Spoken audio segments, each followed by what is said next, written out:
What's happening, Big Tony?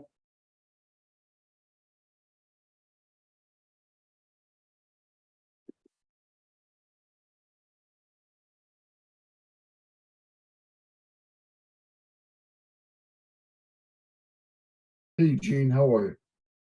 Good. My sound okay? Yep. Excellent.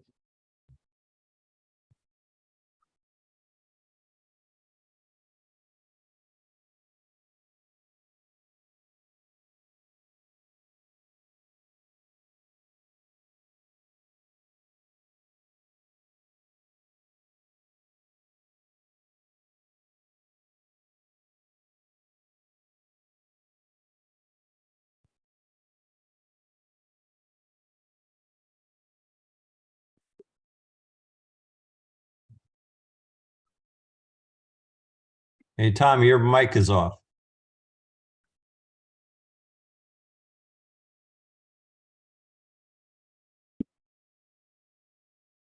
Oh, now they can hear the phone ring. Sorry. It would be better if you could hear me. I'm Tom O'Connor from Soho Photo. Welcome to this event. It's nice to see everyone. We have some new faces and a lot of familiar faces. It'll be a good afternoon. We're going to start and move quickly to our speaker today. I will make one quick plug for our Soho Photo Gallery website, sohophoto.com. If you have not been there, we have our current shows up online, and those include all of the images from Krappy Kamera, and we have an archive of shows dating back many years. We have, in addition, we have speaker series links to our various events, and this event today will be on, I'm gonna mute you all. This event will be on our website probably Friday afternoon. So you can look at it again if you'd like. While you're at our website, scroll down to the bottom of the page.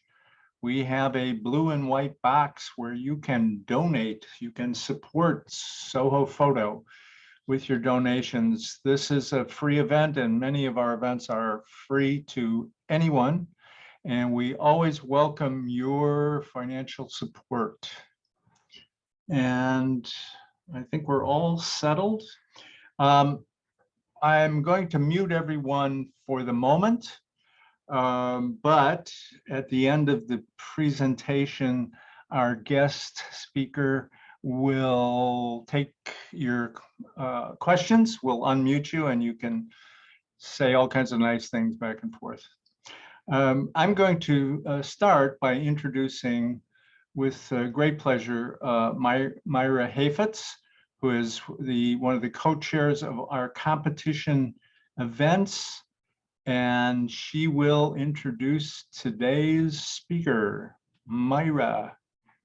Thanks, Tom. I first want to, before I introduce Jean, just welcome our guest photographer who's in the hallway, Jim Rohan. You should take a look at his pictures on the website because they're beautiful. And then Silvia and I have loved working with Jean Miele this year on Krappy Kamera. He's a photographer now based in Santa Fe. He left Brooklyn. I can't understand why. He is a teacher. He teaches at Adobe, ICP, Main Media, and I had a class with him. He's a wonderful teacher. And he is, in his own words, explores the borderlands between fiction and reality. And he reflects a lifelong interest in perception, spirituality, and mysticism. And we really feel that the work he picked when it came together as a show was just magical. Now, Silvia, my co-chair, is just going to welcome our sponsors.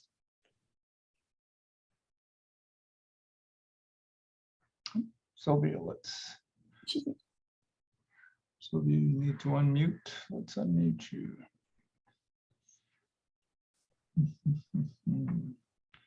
Sylvia, you need to unmute.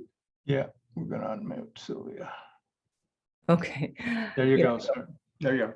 Yes, I wanted to thank our sponsors that have been with us for several years, like Lomography and Freestyle, also B&H more recently, and Lens Baby was a sponsor and it's a sponsor again. I'm not sure if they're here, but if they are, really want to thank them. They really make a big difference for the competition.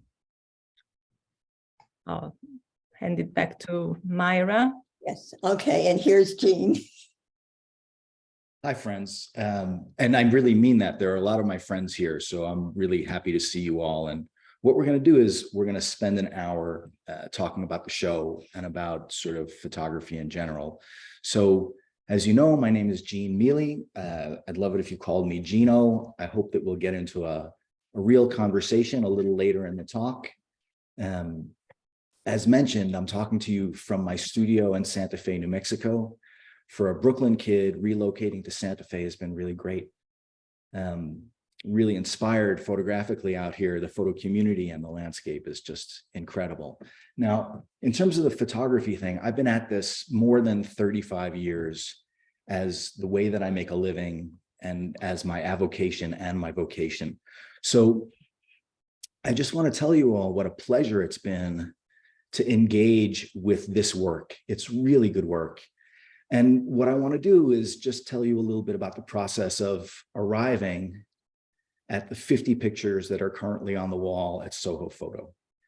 So what I'm going to do is I'm going to talk for a little while and show you some pictures. And I'm going to talk about the process. And then we're going to open up things for conversation, not just Q&A with me, but many of the exhibitors are here on the Zoom call. And so we'll be talking with them, and maybe my friend Sandra Carrion will jump in. She started this whole thing, and let's maybe just start looking at some pictures in a second. Here we go. Yeah, let's do this. So you guys should be able to see Lightroom. And what you're looking at here is you're looking at sort of everything that's on the wall already. Give me just a second here. Right. And so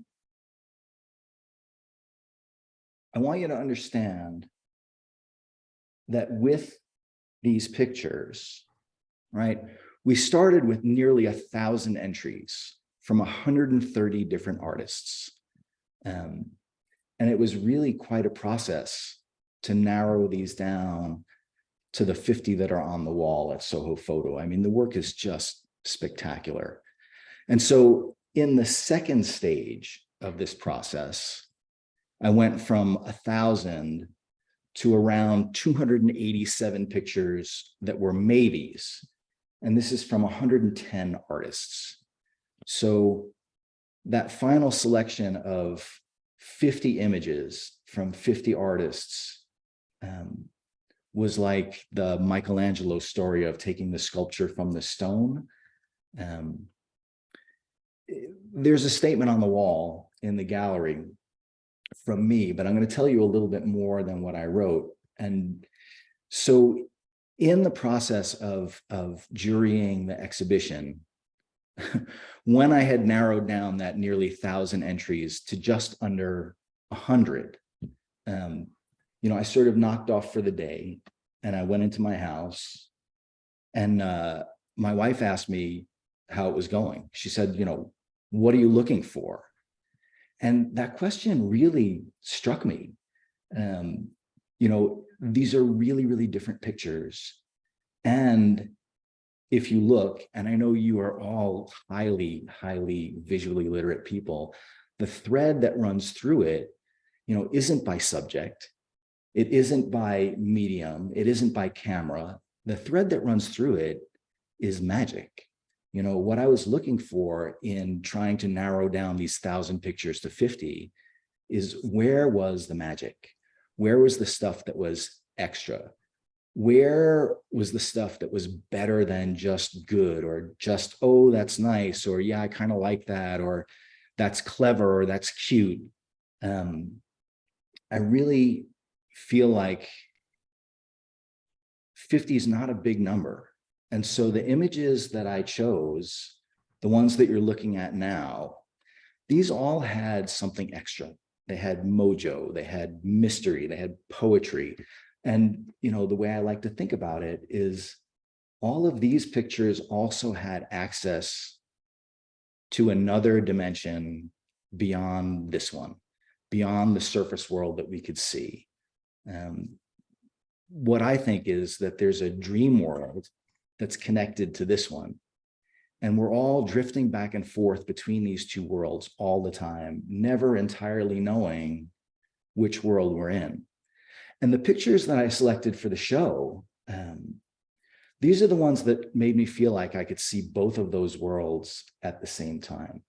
You know, consensus reality and the dream world, the photographic world, the magical world. And so let's just look at these for a few minutes and think about that. I mean, Minor White said that while the camera depicts things for what they are, it also depicts things for what else they are. And I think the photographs I was looking for are the ones that depicted the world for what else it is. You know, not as documentary, but as metamorphosis. And so this is a really magical group. And so let's salute the winners. Let's call out Katie DelaVaughn, first place for this picture, which I think is really, really lovely, especially for the way that it breaks the boundaries, not only of the frame, but even going beyond the edges of the film. Let's take a look at Alberto Ballerini. Albano, excuse me.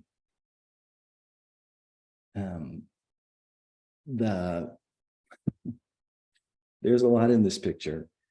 And Marianne McCoy. So these three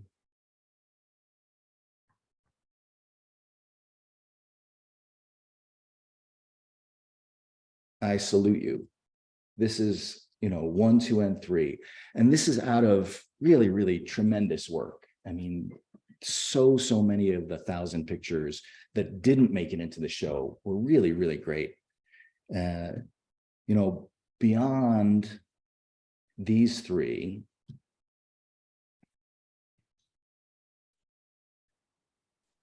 I also would like to call out Joe Ditchett, Levi Wolf, and Timothy Smith. These are the honorable mention pictures. I love this, so great.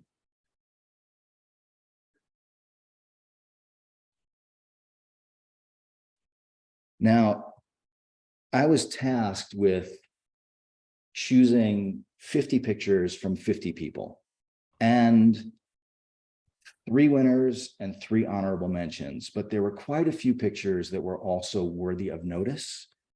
And I'd like to show those to you in particular. So in no specific order, let me just make sure I get these right. So this picture by Janine Brown. This picture by J.M. Golding. Sharon Harris. And Denise Moore. These also really send me, and I hope they do for you as well. You know, I worked for a long time as a commercial photographer, and even in the world of commercial photography, it was always about making something out of nothing. And so these are the people who were really, really great at finding the photograph, not focusing on a particular subject, or getting caught in a cliche, but really, really just going out and looking for the picture. And so the ones that I've showed you so far are these. And, you know, that's not enough as far as I'm concerned. I'd also like to point out that these pictures are really worthy of note. So this one by Chuck Baker, who really, really, again, played with the frame. This one by Patrick J. Clark, Miles Coleman, Travis Flack, Robert Gervais. There's a lot happening in this frame.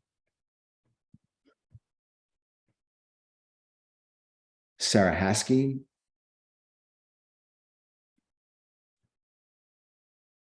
Saroyan Humphrey, Hope Kahn Hoffman,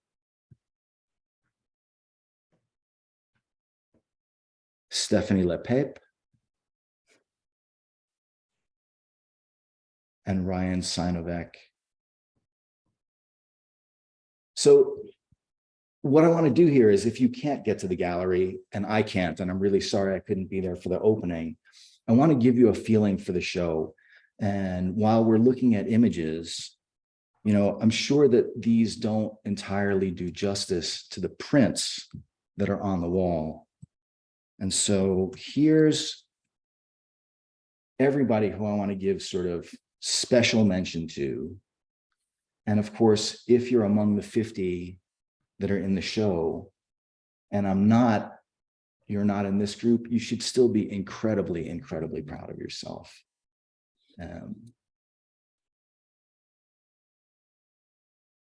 Let me take a little detour and explain a little bit about why I chose the people who I chose. And so it's not just about these single images that you're looking at. And it was a real limitation to know that I could only choose one image from each artist. So with Katie DelaVaughn, for example, our grand prize winner, what you should understand is that I was able to look at a dozen pictures of Katie's, and that every one of them was absolutely spectacular.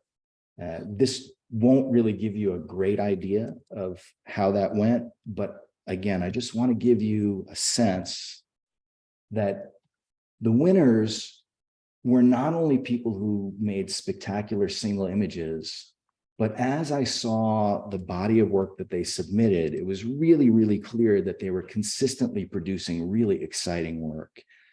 And so with Albano Ballerini's work, it's very, very similar in the sense that it's really, really clear that each of these people didn't get lucky with a single frame, you know, that they were really making great work all the time. Same thing with Marianne McCoy, with Joe Ditchett.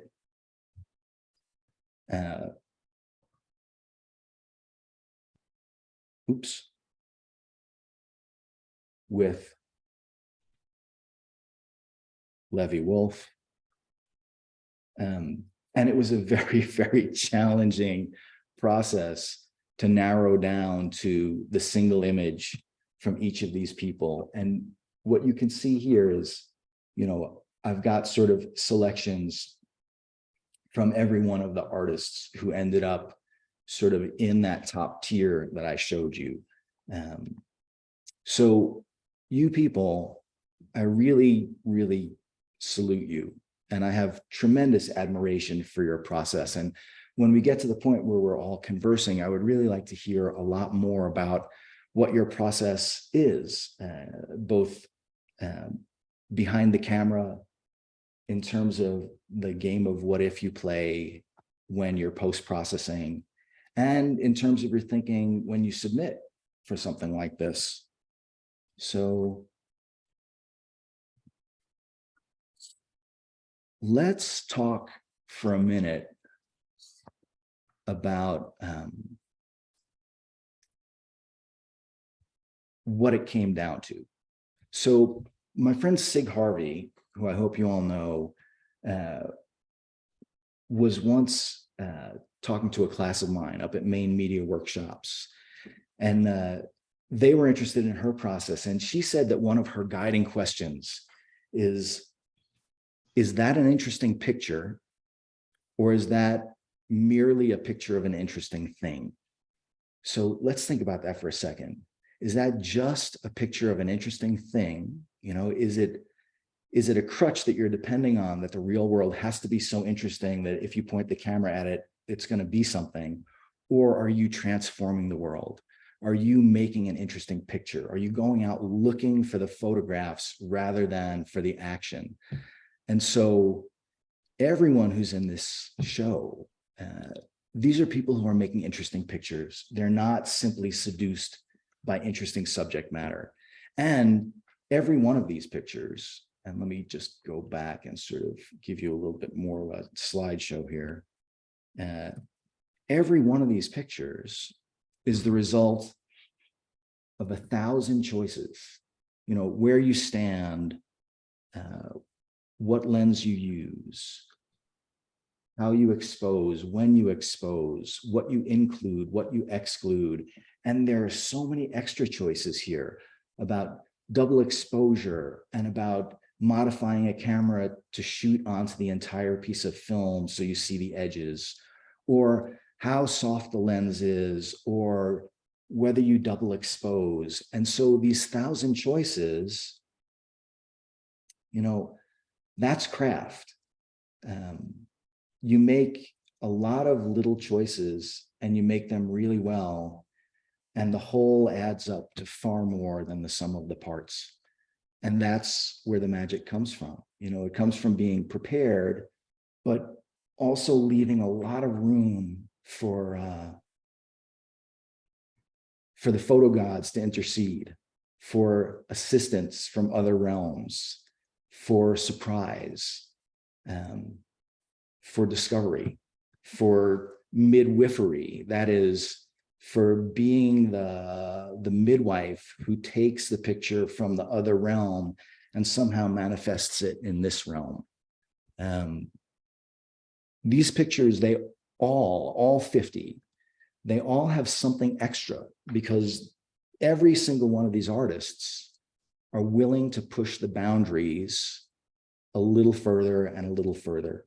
And I don't just mean the boundaries of photography. I mean the boundaries of perception, the boundaries of metaphor, the boundaries of poetry, the boundaries of how far beyond the veil we can see. And there were all kinds of lovely coincidences that happened for me, like this picture by Eric McCollum wasn't shot far from my home here in Santa Fe. And after I included it in the show and the results were announced, Eric called me up and we went out and had coffee. And now, you know, maybe we'll go out shooting together. I think that's really, really sweet. So many of these are pictures that I can really imagine having a long life on the wall. They're not pictures you would get bored of. And so, you know, there are so many people in the show who I would love to get to know better, and some who whose work I know well. It's just great, great stuff.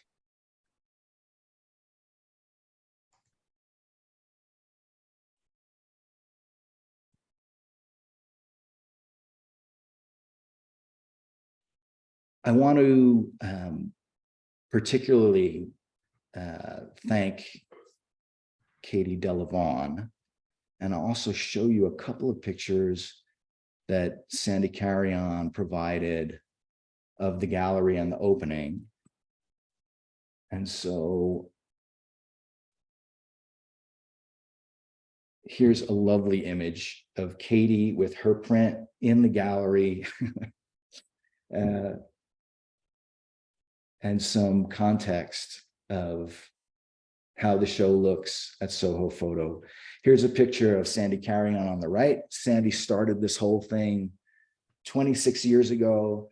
My understanding is that it was a bunch of friends who started this, who were really interested in the whole plastic lens idea and the surprises that could come from that. And that it was originally not called the Krappy Kamera Show, but it was called the Salon des Refugiés.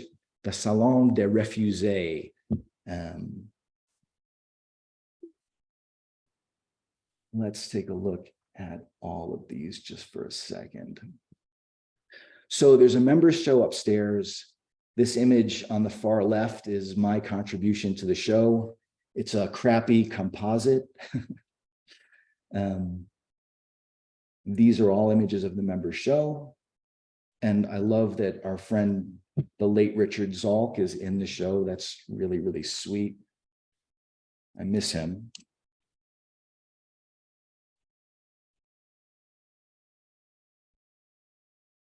And then downstairs, I understand that the opening was really, really well attended. And here on the left, you have Silvia Marinari, and she and Myra Hafetz have worked really, really hard as the chair people of this exhibition to make the whole thing happen, both online and in real life. And it was their job to take all of the original signed prints that arrived at the gallery and decide how those were going to go on the wall. And I hear it's just gorgeous. The show is up through April 2nd. If you're in New York and you have the opportunity to go to the gallery, I hope you will. And if you're not, the exhibition will be online, and you can check it out there. The other part of the exhibition that you should know about is that Jim Rohan, who's in the audience tonight, has a solo show. And Jim, I just want you to know that ever since the other exhibition that I judged years ago, I'm a huge fan of your work. In fact, when I received the entries and I saw there was nothing in there by you, I was really disappointed until I found out that you had the solo show that was accompanying the competition. And so that's really awesome. So I'm going to stop sharing my screen and I'm going to focus myself on you guys. And maybe what we could do is we could open this up for conversation. So you're Yes, welcome. let me unmute everyone. You have the opportunity to click in. There you go, and keep the conversation going. Right. And so you're welcome to ask me questions. You're welcome to ask Sandra Carrion or Myra or Silvia or any of the exhibitors who are here. And I think I can sort of name some of them. I'll share my screen briefly once more, and you guys will forgive me if I get any of this wrong. But my understanding is that I've only got the last names on these pictures. So DelaVaughn, McCoy, Ditchett, Smith, Baker, Byers, Gervais, Golding, Harris, Kahn Hoffman, McCollum, Moore, Na, Prince, Schaeffer, and Taddei, and maybe other exhibitors are all here with us on the Zoom. So, you know, you can ask them about their pictures or their process. So who'd like to open it up? Let me see if you can see this postcard. This is from Rayco Photo a long time ago, and it was a Jim Rohan photo that he won best in show at Rayco, and this was 2014. It was still on my refrigerator, so I thought I'd hold it up for him. Rayco is a beautiful place. I've been to Rayco, and I'm sure that Oh, it disappeared. It's gone. It's gone. Yeah, it's dead. Mm. Sorry. It is dead, but you know what? AJ is still alive and well and doing her thing, and all the artists who are involved there are still out there making great work. So, True. big nod to AJ and also to Jim Rohan. Thanks, Bob. And your pictures are beautiful, my friend. Oh, thanks. Thanks. That wasn't my favorite that I submitted, but I thought it's so ridiculous that, it's a good one. So why wouldn't you submit your favorite? No, I did submit my favorites. I That didn't one, choose it, though. one you put in the show wasn't necessarily my favorite Got it. because I don't know. I wanted to take a photo of people taking photographs of each other was kind of why I took it. So Got it. So I have a Jean, question. Oh, sorry. oh, Sorry. who- Yes. Yeah, my question was to the gallery crew, looking at the body of work, and I'm into, I'm starting to do more books and zines, like sequencing is huge, right? How do you take the body of work that Jean did and look at your space and figure out the sequencing? Because I don't know if Gino, did you have a sequence in mind and work that I with didn't, the but crew? before Silvia and Myra answer that question, you're not John Custodio. Who are you? No, sorry, Patrick Clark. Sorry. Okay. I'll rename you. Clark with an E? Clark with an E. Thank you. Okay. So how did you guys decide what would go where on the wall? How did you make sense of the embarrassment of riches of these photographs? We had all the pieces were unpacked, they're on the floor, and we shook our heads like, what are we going to do? How will this work? And we did somewhat in color, somewhat in subject, but the thread running through it was your vision, was the magic, the vision that tied the whole exhibition together. So it didn't have to be just women or horses or plants. Somehow they all work together. Silvia, you want to add anything? I think you've said it, yes. Okay. So I will add something, and that's that, the way that we have all trained ourselves as artists is to think not with our intellect, but with our eyes. And so some things look right together. And I'm imagining that the way that they hung the show was just by feeling and by visual discernment. It's like there were a few pictures that were submitted out of the 1,000 that were clearly sort of made with the intellect and not with the eyes. It was a great idea, and I see what they were interested in, but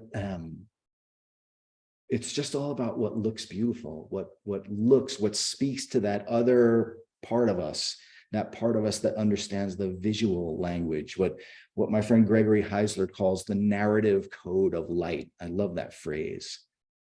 Sandy, you wanted to say something, didn't you? yeah, couple of things. First of all, it was 30 years ago that it started, not 26. My bad.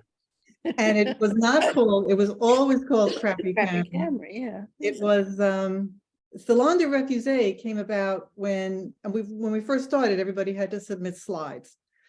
So we had 30 or 40 carousels that we had to look at, and the poor judge had to remember which one he wanted or she wanted to, pull out.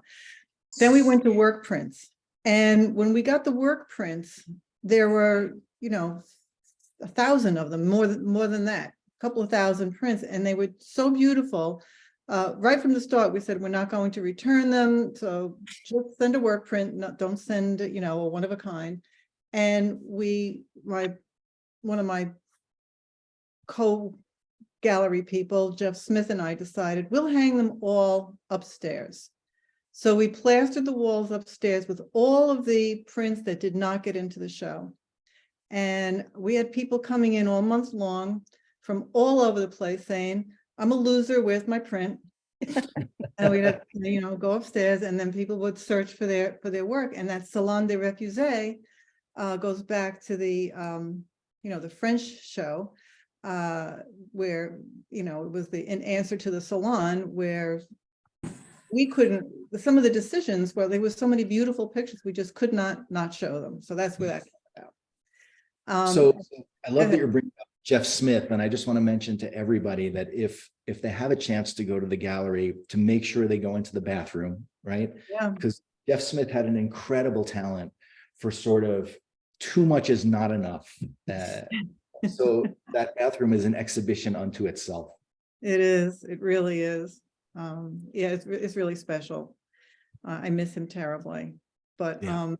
and when it comes to hanging a show on the walls and figuring out where it has to go, we should somehow do a time lapse of that some year. Because it's like people will put things out and they just go out no matter what. There's a spot, there's room over there, stick this print over there. And then this kind of shuffling happens where you go back and forth and back and forth.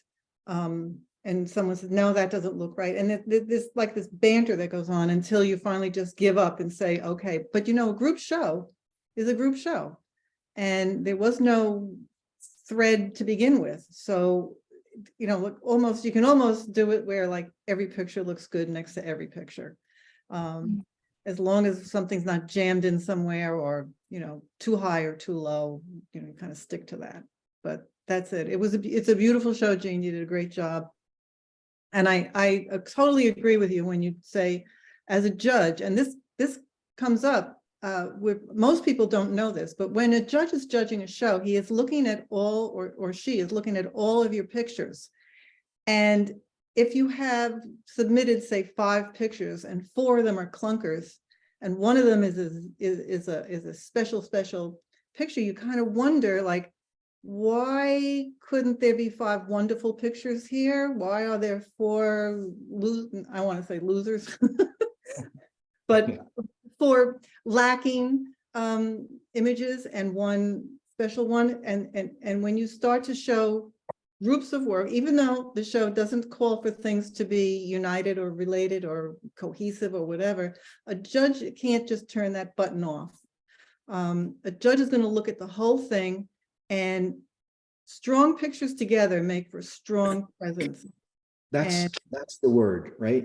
So Yeah. we've dedicated our lives to pictures. And Right. so the picture is strong. It has this thing of its own. It's got this life of its own, this energy, that's just Right. special. And I like what you said too, that it's just not a one shot, a lucky shot. So you prove yourself by having this incredible body. And I go back to Tim Smith, who's here tonight. When I did the show years ago, he won, and he had submitted twice. So one body of work was one thing, and another body of work was something else. And so a judge, looking at this blind, picked pictures from both. So it's another tip you might want to do. Thank you, Tim. Think about So it. I see in the chat that Stefanie LePape would like to say something.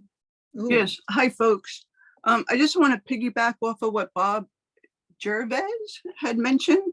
I was a little surprised in which photo that I submitted was selected, because I love the work that I did with the Holger for New York. I mean, I'm very attached to it. I moved to Florida a few years ago, and I kind of lost interest in photography, in particular with the plastic, with my Holger. But I braved submitting that particular one, which I called Expired Dreams. And you're having chosen that one helped me to appreciate it more and see it with different eyes, because I'm not a fan of Florida, but somehow the camera, it was expired film, was able to pick up colors that are very typical of Florida. I mean, if you've seen, I mean, probably haven't, but I have other work from Florida, which really relates more to how I feel about Florida, which is a very depressing place. And it's more monochrome as opposed to colorful. That particular film, for some reason, produced all these different colors. I mean, not different, there's not that many colors, but So I was really impressed with and it helped me to, you're mentioning having seen the other work that was submitted gives me the perspective of you as a juror and how you're making a decision, because we see things from our own eyes. We might be, biased or too judgmental on it of our own standards. That was not my favorite, but I've come to really appreciate it now. And I thank you for that, for helping me to appreciate what I myself have had stewing in the background for a very long time, since 2010. Nice. So Thanks. thank you for that. And No, thank thank you. Myra also for dealing with me and my emails. I also hear you about Florida. I just taught a couple of workshops at the Palm Beach photographic workshops, and I was down there for Photo Fusion in January, and I go to Florida almost every year, and it's hard to shoot in Florida. It's a strange place. Yep. It's so bright.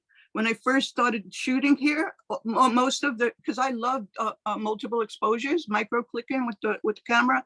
I love that. When I learned that you could do that, I was blown away by that. And that's why What's micro flicking? like you advance the film just a little bit, like Got it. click, a Okay. little bit, click. And I haven't used the camera since 2010. But yeah, so the sun is so bright that most film would be overexposed. And when I got to in New York, I would be very mindful of protecting the canister, because if you get too much light leaks in it, your film is overexposed. In Florida, I couldn't care less. I'm like, I'm just going to shoot because I have to shoot, blah, blah, blah. And so that particular film there, I was very surprised at the colors that came out. Got it.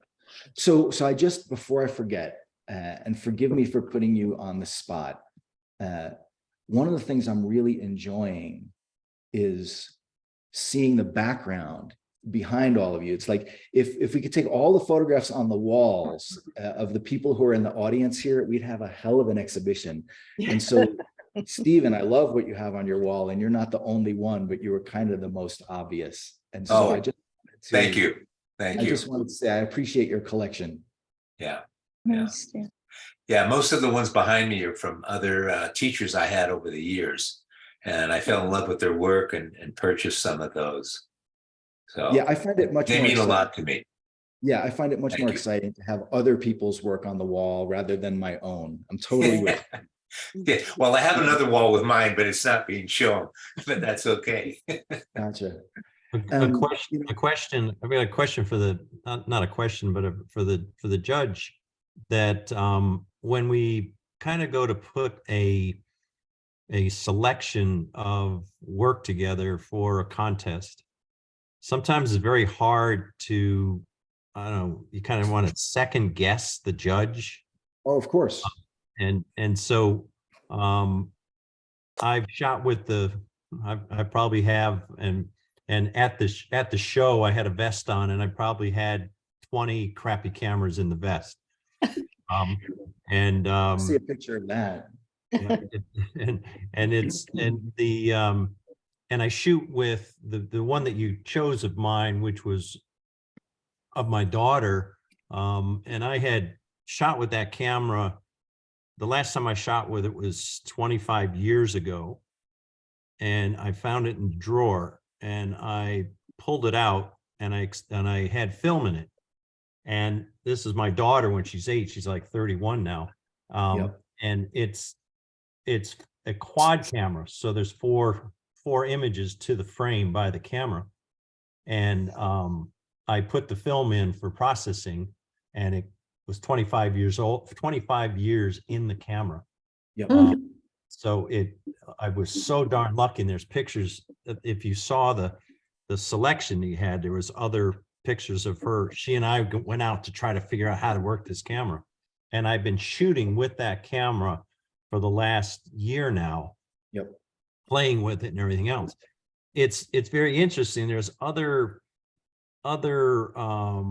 contests that I'll put my photographs in, and I won't get anywhere with it. And I won't see any in the selection of the winners. I won't see anything in that style of my work. Yep. So Bruce, Absolutely nothing. if I'm not mistaken, in another life you were a commercial photographer. Is that right? Yes, I've been I've been taking pictures since 1964.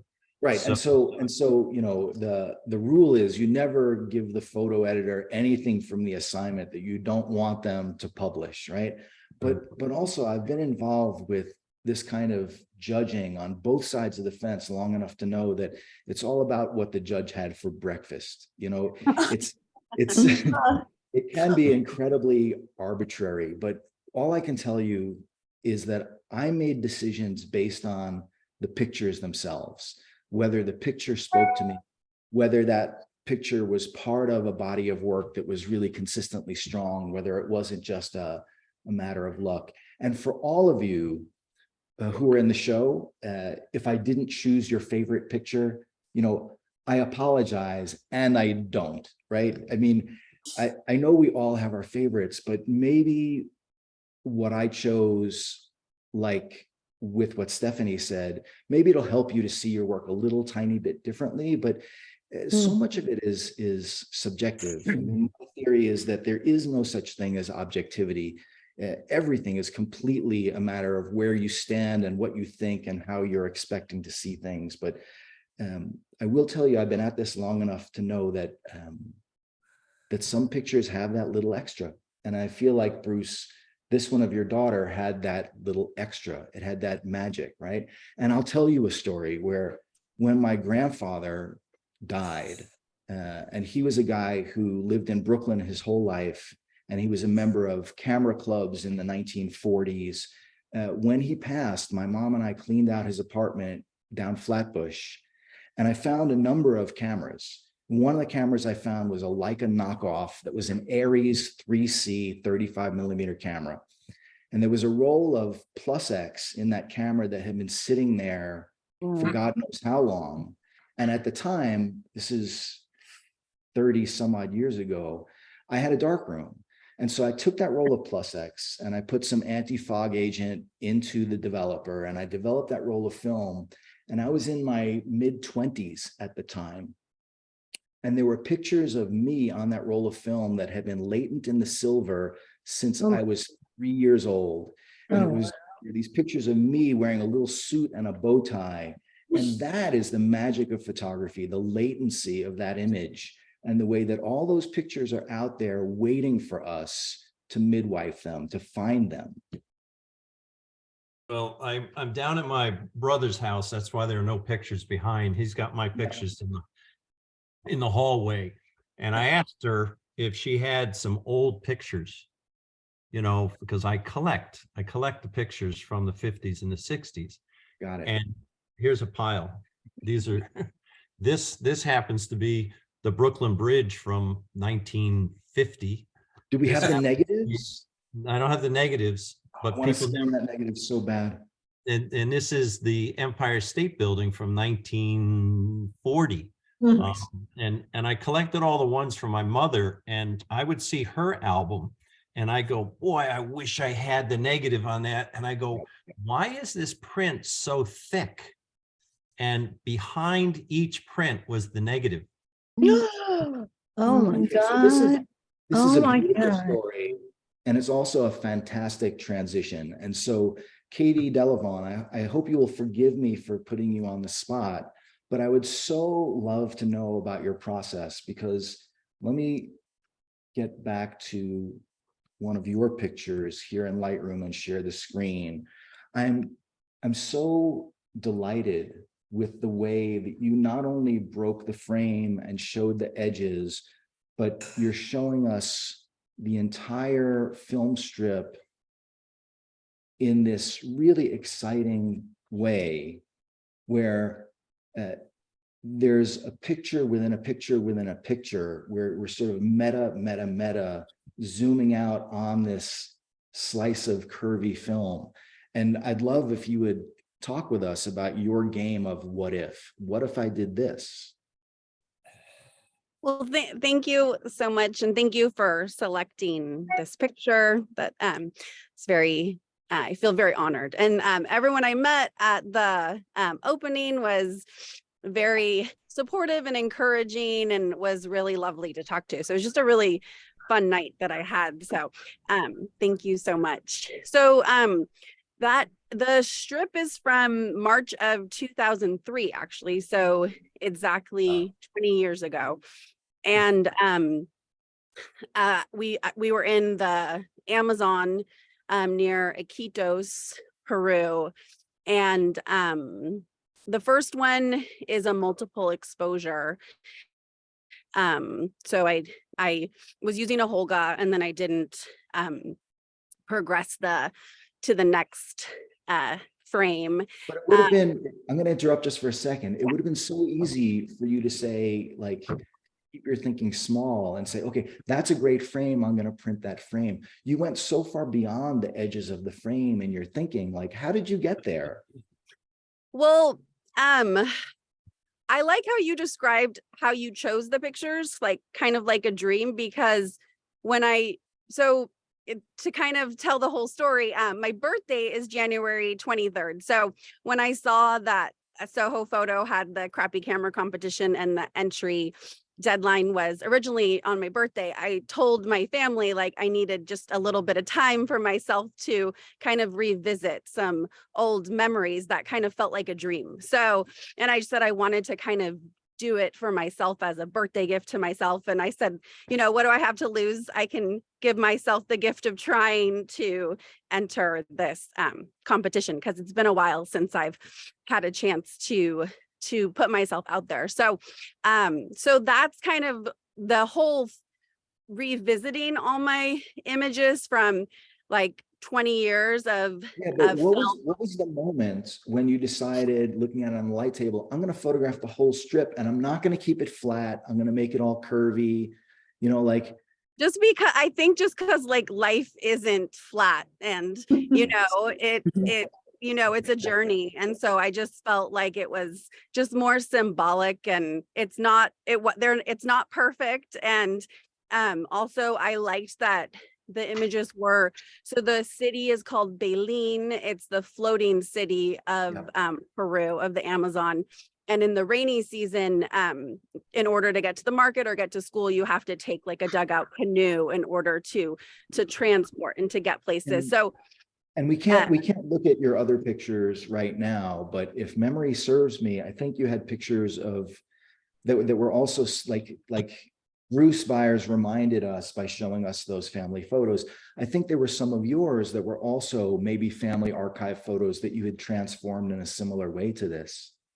Yeah, so when I revisited the photos, I like the stories of people saying it was 20 years ago and 30 years ago that they found these images. I've had a few toy cameras over the year, and I did develop one of the rolls that it almost felt like a time capsule, where there were so many pictures like from, you know, from years in it. So my son was in there from 2013, and it was a picture of him.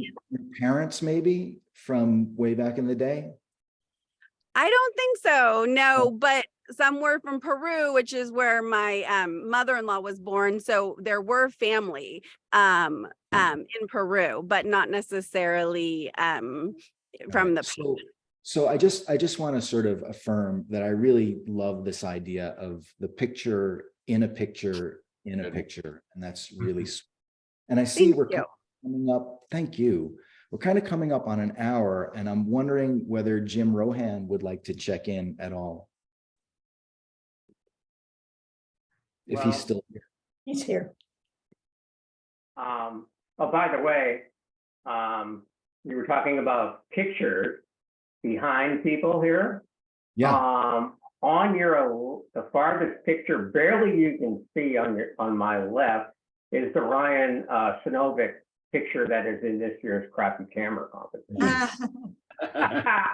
But and behind me, you can't see it, is a Chuck Baker photo and a J.M. Golding photo. So I guess I have really good taste. I mean, Yeah. Well, it's also affirming for me that I didn't completely blow it. So thanks, Jim. Right. But no, I mean, I was really honored to be asked to show my work at this year's Krappy Camera show, and they kind of left it up to me what I wanted to show. So I was like thrilled to show this series of images that I've been working on for like the last 8 years or so of super expired film, and they did a tremendous job hanging it and sequencing it when I wasn't there, which is probably why it looks really good. It's kind of nice, actually, when somebody else does the decision. The whole show looked great. I mean, this year's show looks like fantastic. I mean, I've been lucky. I think I've been in maybe 10 Krappy Camera shows, only because I'm old. But I think I've been in at least 10. And this year's show was really, really well done. I mean, you did a great job, like selecting images. I thought everything looked so good. Thanks. And I don't think luck had a lot to do with it. There might have been some luck in it, but I just want everybody to notice that in the chat, J.M. Golding said to everybody that the print behind him is a Jim Rohan.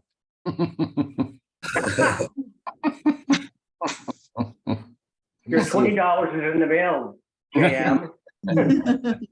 Where's he? Let me see if I can find it. Oh, she, I'm sorry. Oh, there you go. So there's the Jim Rohan. That's great. Is there anybody else who wants to sort of jump in or check in before we bring this thing in for a landing? I do. Yeah, Gino, Eric McCollum here, just down the road from you. Hey, Eric. I was really struck by what you said about the Krappy Camera creating this connection between the consensual exterior world and the dream world. And one of the things that's always appealed to me about, I shoot mostly Holga and some pinhole, is they seem to me to be photographs that leave room for the viewer to kind of enter into them. Yeah. And as you showed the slideshow, I think that really bears it out. Each of those photos, you can really enter in. And, some tack sharp photos are wonderful and some kind of hold you at arm's length a little bit, it seems to me. And so I was really struck by you articulating that in a little different way, and I really appreciated it. And I'm really delighted and honored to be part of such a wonderful group of photographers. So Eric, I love what you said, and thank you for the affirmation. It's kind of a parallel to friendship. When there's room for you to have your own space in there, when the picture makes room for the viewer, when things are they're not so definite.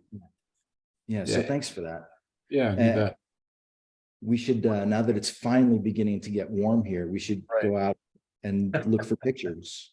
One thing I wanted to mention to everybody, seeing how we're all kind of seemed about the same age. My mother's 96, and I have saved her albums for the last 20 years and have gone through them and scanned them and everything else. And I'm doing that right now with my brother-in-law, my brother's wife's pictures. These are Krappy Camera photographs, and there are some incredible ones that are being thrown away by the thousands because nobody knows that they're in grandma's closet. Please go save those photos. Yeah, I think that's a beautiful plea, and I will take this moment to remind you all of what Sandra Carrion makes clear, which is the definition of a Krappy camera is a plastic lens or a pinhole, right? So it's not about a cheap camera. It's not about a bad camera. It's got to have that plastic lens. So there were 1 or 2 entries that I had to heartbreakingly reject because they were great pictures, but they were shot with like an old Nikon or something that really wasn't Krappy. So it's the plastic. Right. Or pinhole. Yep, that's right. I think it's, oh, sorry. I think it's funny that we're speaking about these Krappy cameras, and where I go and photograph at here in Texas, I get laughed at for showing up with my Dianas, my Holgas. I get laughed at often, and it's strange that now I have people here who they ask me, well, why are you photographing? Like, there's a couple of events coming up here in the next couple of weeks here in San Antonio that are major. And I get a lot of photographers who laugh at me for shooting with my crappy cameras at these events. And yet they're the first ones asking me, where did I get my crappy camera? And how did I figure out how to shoot the different things here? The photo that's actually in the show, though, is a complete accident. It's a fluke. It wasn't planned. There was nothing. I just forgot to literally advance my roll. So you're it happened. KDM, but tell me your name so I could pull that picture up. It might be under K Moore. More. Okay. That photo was a complete fluke. And so yet, Denise, so are you the panoramic showing the frames, or of the three kids? The three kids. Okay, let me show that. And so KD Moore, Denise Moore, another winner, another person included in the show, she's also in Texas, and I think not far from San Antonio. But I think what you're underscoring here is that this crowd on this is Dan Burkholder. Dan Burkholder. What about Dan Burkholder? He's calling me. Oh, okay, fine. Tell him I said hi. So what you're underscoring, KD, is that this crowd and people in this exhibition, they don't have cameras that are jewelry, right? The cameras are not for show. And it's not the camera that makes the picture, it's photographer that makes the picture, right? And that's really the way it works. So you could just let those people make fun of you and you know the truth, right? Yeah, I know some of them are going to be showing up to the one event that I photograph regularly. So I'm kind of looking forward to chuckling because they come in and they laugh at me because I bring in a whole thing of Dianas and I have my two Holgas. I want a picture of you and Bruce with all of your cameras draped all over yourself. Right. Now, again, you said that was lucky, there was an accident, but that was a complete accident. So you could be baking your whole life and then make that mistake cake, but you've been preparing for that mistake the whole time. I think the unconscious knows what it's doing. Yeah, that photo is about a year and a half old, and it was, the kids were at my neighborhood Starbucks, and I'm like, oh, I had a little Holga 135 BC, so I'm like, oh, they look cool, and I remember the roll I had in because when I was using that roll, one of my friends was like, you're crazy, that roll's like $15 and your camera's like what, 20? I said, yep, and it's gonna be worth every frame of it. So I shot that and then I put the camera away, and we found this bookstore was like closing, and I'm like, well, you know what, I'm gonna take the camera. And I'm like, okay, yeah, click the bookstore. And when I sent it off to the lab and got it back, the lab was like, did you really, you need to look at your roll. And I'm looking at it and I'm like, oh crap, this is nice. Well, that's the appropriate explanation. But I will remind you though that, so I'm a landscape guy, and I would love it if you would check out my website. I just posted a whole bunch of new pictures from the Southwest. Follow me on Instagram. It's at Jean Miele. I'm teaching a workshop up in Maine in the first week in August called Finding Your Photographic Voice. And if you check that out and maybe share it with people who might come, that would be great. But what I want to say to you, Katie, is as a landscape guy, I have driven down a lot of roads and found a lot of nothing, right? And there are those days like the day that you found those three kids where the photo gods just, steer over to that particular place at a particular time. And that is what we're all working towards. Like every time we go out to shoot, we could be making the best picture we've ever made. And it's that thing that keeps us all going. Yeah. So my current series is actually being shot on, I'm lucky in that I have a lot of, I've made a lot of film photographer friends from other areas.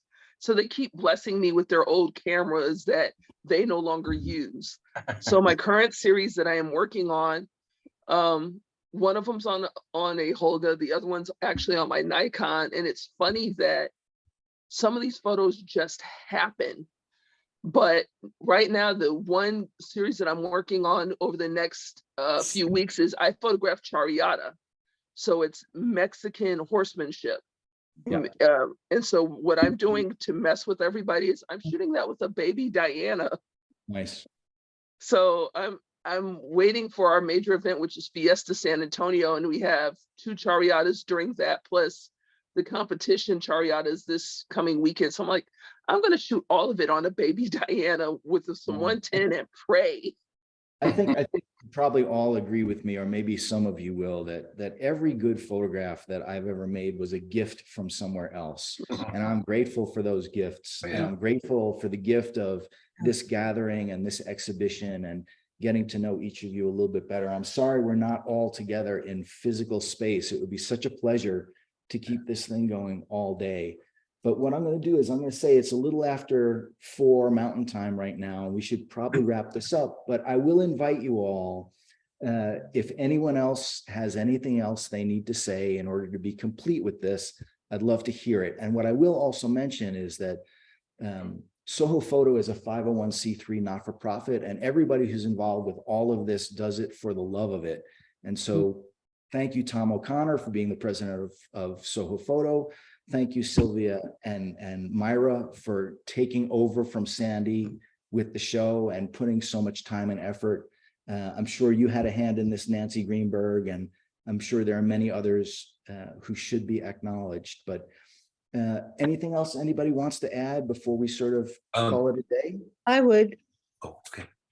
It's Nancy. Okay. You said something, or somebody said something before about looking for photos. In my experience, they come to me. Yeah. I just, all of a sudden, I was in the car the other day and the moon, it was like 4:30 and the moon was coming up and it was so beautiful and the sun was out and I just shot for my iPhone. I don't even know if it's good, but I had to shoot. I was compelled to capture that. And I think that's something that we all probably have in common that makes it's the intuitive, just like hanging the show, which God knows I've done a lot, but there's a rhythm and a composition, and I think it's just visceral. This is right. This looks good. Yeah. You know, it may not be perfect, but this is good. This is right. And I think we have that subconsciousness in it that brings something to the work because of the way we see things. And Jean, it's so good to see you after all these years, my God. But I have to take 2 things. Sandy she's the goddess of all of this. Oh, there you are. Sandy, you're the goddess of all of this. And, you know, it's been such a great ride. I live out in Long Island. I have not been in the city. I've not been a big participant, but this show has drawn me and excited me and energized me. And it's just fantastic. It's just fantastic. One last thing. I am cleaning and found a brownie. Okay, that I bought, I don't know where, at a yard sale.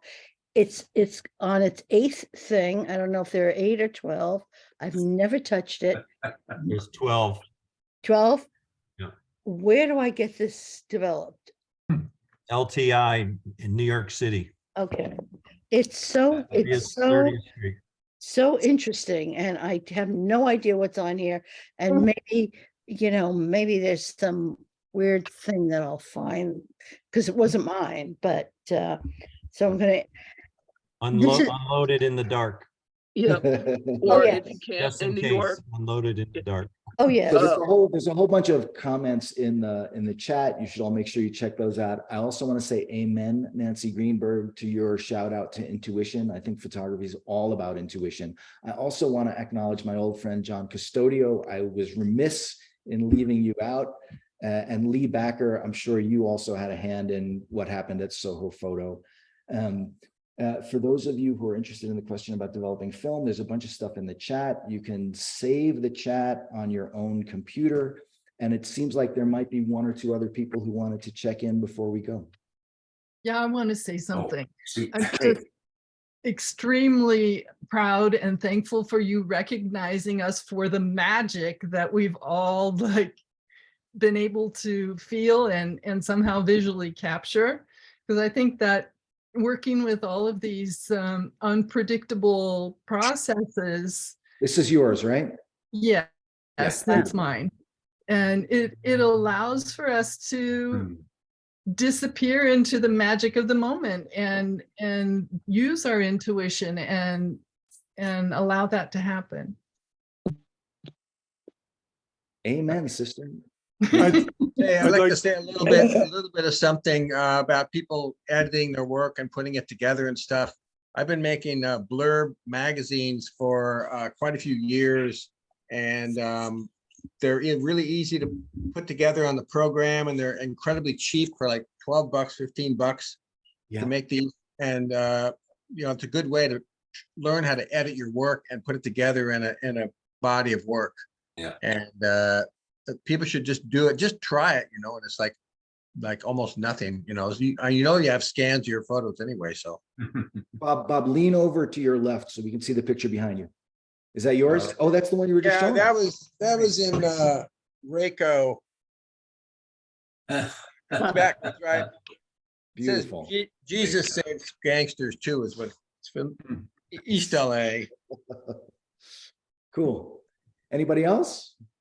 Yeah, I wanted to give a vote of gratitude and thanks to Silvia and Myra and Tom, and particularly Sandra, but also particularly to you, Jean, for publishing your process in editing. This is something we all go through, and I take a lot of exposures almost daily, and it's really difficult for me sometimes to winnow down to a few. Yeah. And your words were extraordinarily clear to me. I like the absolute unequivocal yes. Nice. And it's very, very helpful to me. And in fact, I've copied some of your phrases onto a card, because you look at them and you think, I really like that, but that's not enough sometimes. And I know we all go through that. And I like that you articulated your process. It's very useful for me. So you're talking about today, here, now. Yeah. Okay, good. Because I also just published a little thing to YouTube that was about a Lightroom workflow that's sort of parallel to all this in terms of choosing pictures from a shoot and doing the post-processing on your RAW files. So I wasn't sure what you meant. But well, it's not a shoot. This is your picture that we're showing, right? Yes, this is a Holga where the film failed to advance. So I didn't design this. Yeah, magnificent. But I shoot every day, and I have 30,000 pictures to wade through, and it's daunting. Yep. Yeah. It would be interesting. I was just thinking one thing. It would be interesting to take a Diana and I take a picture with it and I pass it on to one of the other 50, and that person takes one picture, passes it on, passes it on, passes it on, and see what those 50 pictures look like, all from the same crappy camera, but all from 50 different viewpoints. It would be. That's a great idea. Oh my God, that's a great idea. Yeah, my daughter used to send a book around. They would draw in it, and they would hand it off to a friend, and they would draw in it, and hand it off to a friend, and they draw it, and what came back. Yeah, my mom was involved with something like that, where she created a notebook and she collaged onto like a page and then mailed it to somebody else and asked them to continue filling the book with art somehow. And I love that idea, Bruce. Yeah, we need to figure out how to keep in touch. I mean, you guys can all sign up for my mailing list, and that would help me to keep in touch with you. But as far as I'm concerned, I'd like to get this group together once a month. This is great. Well, it'd be wonderful. It'd That'd be be interesting to wonderful. see work. Yeah. Anybody else want to say anything before we go? Yes, a tribute to Lois Lord. I don't know Oh how my many God, people, she was how so many good. people will remember her. I do. She taught me how to do platinum palladium printing, and with the barest minimal. I don't know if she taught Sandy also, but she taught me, and she was such a mentor. And there's a picture of hers in the show, and You she guys- was responsible. Check me on this, but what I remember about Lois is that she started making inkjet negatives for her platinum printing sometime around when she was 90. She started learning that stuff. Yeah. God bless. She was amazing. So what did Dan Burkholder have to say, Sandy? Oh, nothing. We're good friends. We talk all the time. He was on his know. way somewhere and called to say hello. Beautiful. Well, But he said to say hello to you. thank you. And Jean, I just want to tell I you. gotta go, so I'm Bye, gonna. Sandy, and thank you so much. We're all here because of you. Keep going, keep the crap alive. Keep Bye, the everybody. crap going. Keep the crap going. Touche. And Gina, this has been great. This has been just another wonderful part of this whole wonderful show. Yeah. To be talking with you and everybody this afternoon. It would be wonderful to convene again in a month, and it's wonderful. And the recording of this is going to be posted somewhere, right, Myra? It's on our website. Okay, great. And And- so, And your show and the show will be archived on our website. It'll always be there, Oh, good. as will your talk. so anything else anybody wants to say before we call it a day? I think, I would like to thank you, thank you, Marianne. yeah, thank you for your time and vision, and also Myra and Silvia.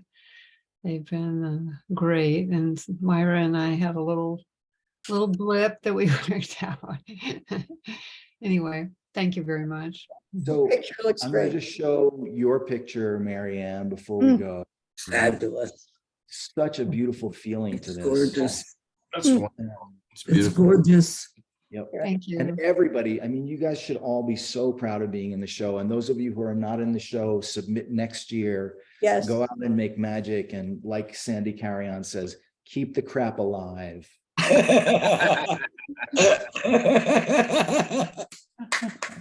All right. Bravo. Thank you, everybody. Thank you. Thank you. Be well. Good night, everyone. Jean, we will be in touch. Thank you. I'll try to be in touch. Thank you so Okay, much. everybody keep in touch, please. Okay, thank you. Thank Bye. you. Bye now. Thank you so much.